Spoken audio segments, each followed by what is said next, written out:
কালি ৰাতি 1:30-2টা বজাত এনেকৈ হ'ব। আমিতো এতিয়া সময়টো চাব পৰা নাই, কাৰণ আমাক ডাইৰেক্ট আহি বিচনাতে আহি এটেক কৰিছে। আমিতো শুই আছিলোঁ ঘোৰ টোপনিত।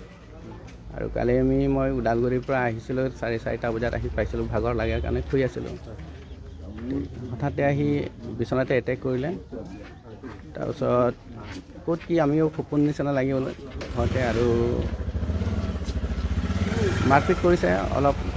সিহঁতৰ মুখলৈ অলপ চালে মানে মাৰে, পিছত সিহঁত মানে আমাক হাত ভৰি বান্ধি দিছে।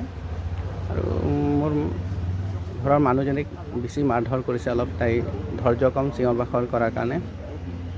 আৰু তাইক অলপ বেয়াকৈ মাৰিছে, বহুত বেয়াকৈ মাৰিছে। ৱালৰ ওপৰেদি পাৰ হৈ কেনেকৈ গৈছে? ৱালৰ ওপৰেদি কেনেকৈ পাৰ হৈছেতো ক'ব নোৱাৰোঁ, আমিতো শুই আছোঁ। কিন্তু ৱালটো চিনবিলাক আছে, এতিয়া দেখা পাইছোঁ মই। তো ৰাতি ধৰক আমাক হাত ভৰি বন্ধা আছিলে, যেনে হাতেৰে কামুৰি কামুৰি খুলিলোঁ। খুলি সিহঁতে ৰুমকেইটাতো আন্ধাৰ কৰি থৈ গৈছিলে। বহুত সময়ৰ পিছত ভয়ে ভয়ে লাইটখিনি অন কৰি আমি ডাইৰেক্ট থানালৈ গ'লোঁ আৰু দুজন। সেইখিনি তাৰ গাড়ী নিলে, গহনা পাতি নিছে, মোবাইল 2খন লৈছে, আৰু হেৰি নিছে কিবা হাৰমনিয়াম। সিহঁতে কিবা বাকচ বুলি ভাবিছে, হাৰমনিয়ামখন চাবি বিচাৰোঁতে মোক মাৰিছিলে। গ্ৰিল ভাঙি 2-3খনকৈ দৰ্জা ভাঙি 2খন দৰ্জা ভাঙিছে সিহঁতে। যথেষ্ট মাৰপিট কৰিছে। বহুত মাৰপিট কৰিছে। একদম হাওৰাঘাটৰ মাজমজিয়াত আপোনাৰ ঘৰ, হাওৰাঘাট নগৰ। হয়,